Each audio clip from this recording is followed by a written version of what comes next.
Okay, let's go. This is a video for the TinHifi P1 Max 2. If you are a subscriber, go ahead and comment below for a chance to get this $140 planar. I've got the Spirit Torino and the Astel on the table, and that's for Patreons. They have paid. That will be shipped out this week. Thank you guys for your patience. I want to show proof of life. It's right there on my table. Let's take a look at let's take a look at my scoring system. It's very, very simple. So it should be up already. Left side is dumpster fire. Burn it into carbon. It comes back as a fish, a bird, an elephant, another earphone, something better than what exists now. That would be the lowest rating. Hope it was free. End of story. Like, hope you didn't pay for that. That's a step up from burning it into carbon. Coping is working. People said stuff. You got it. Open the box. You had to use different tips than you usually do. You had to do maybe roll cables. Some people are into that. Anyway, you had to do some adjustments, maybe mentally or with how you're setting it up to get it to where reviewers said it is. So you're satisfied. I mean, you're kind of coping. Like I said, everybody that buys stuff over $5,000 is coping. Trust me. Competes with its peers. Like stuff in its range, it's an option. It's not really a wreck, but it's not a non-wreck. Like, it's kind of like, check it out. I'd buy it. That's clearly a wreck because you're telling people that you'd spend your own money on it. And then next up would be going to shamelessly hype it. So that's the scale.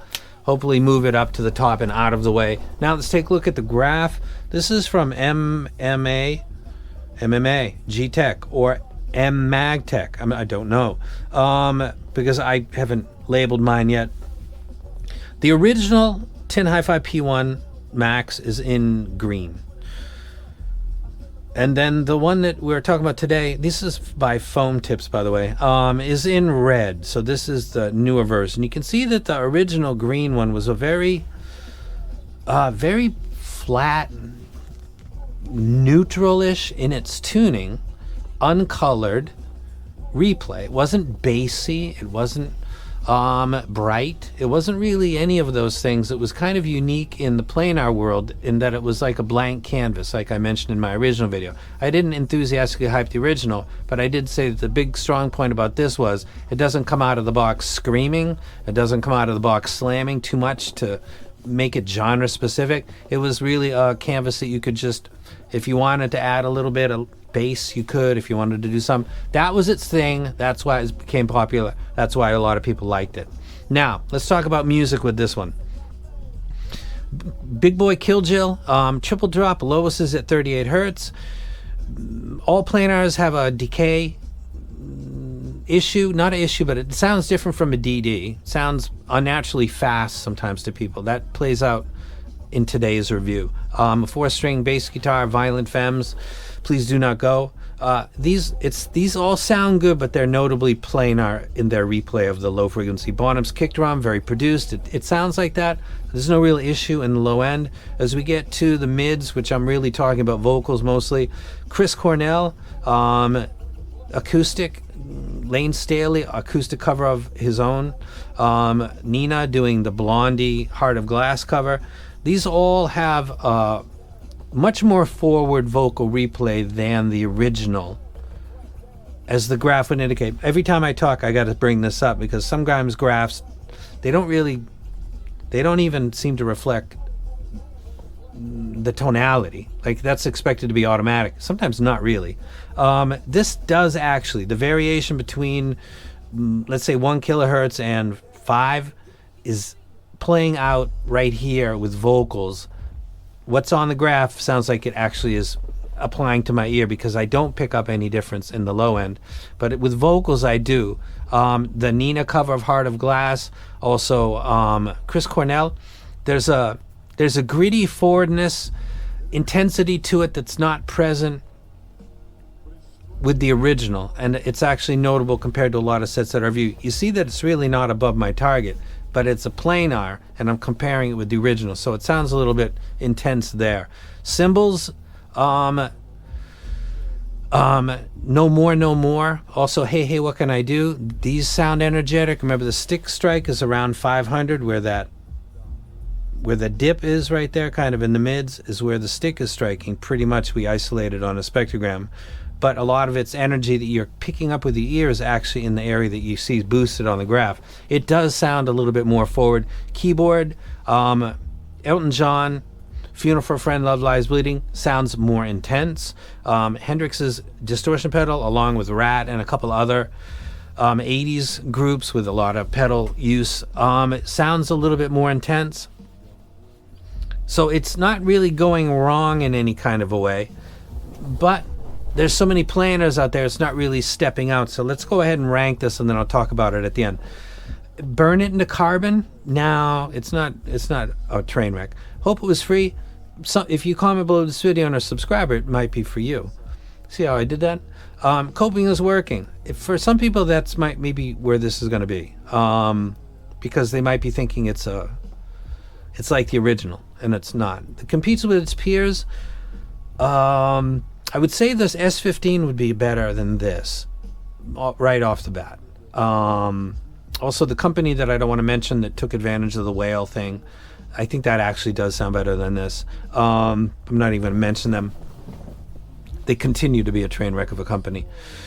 But just talking about audio quality, those two sets, the S15 and that Planar, that massive, huge, heavy thing, I think sound probably better than this.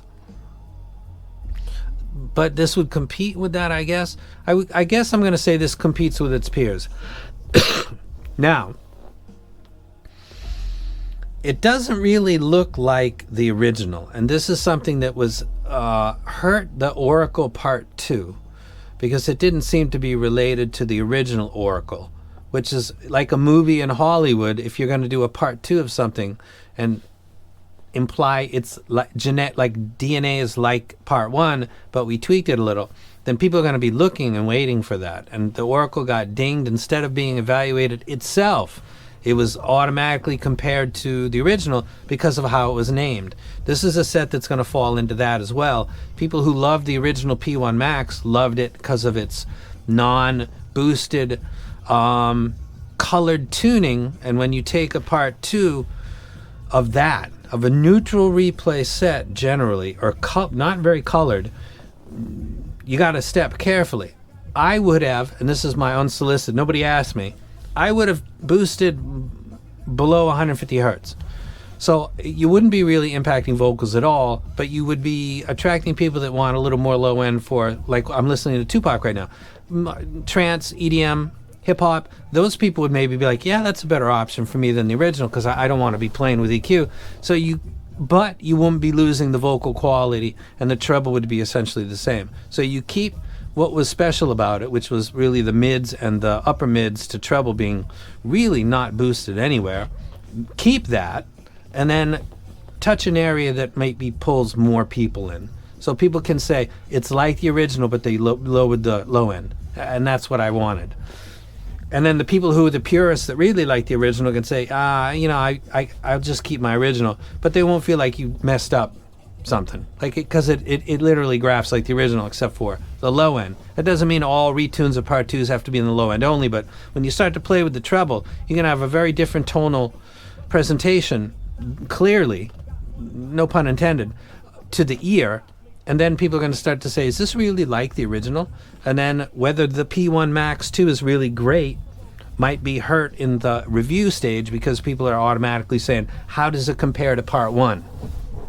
And then people are going to say, well, it's louder in the vocals, and it's more like a lot of other Planars that were released 2 years ago. Like the Let's Sure S12, I think, had treble about at this elevation at about this point. So you're becoming more like something that was already released at the time you were originally releasing it. It becomes more... This is just me in 10 years in the hobby and seeing how sequels go. And it seems like sequels that try to stick to the original plus tweak it slightly do better than ones that don't seem to be related to the original, because people say this is just a money grab or something like that. But I can kind of get their point. So the arrow should have been up at between Coping is Working and Competes with its peers, because that's what I will give it. It's not a bad set by any means, but it's not really like the original, and people that like the original, I don't know that they're really going to be enthused about it. But That's my take. That's my review. And I'm out.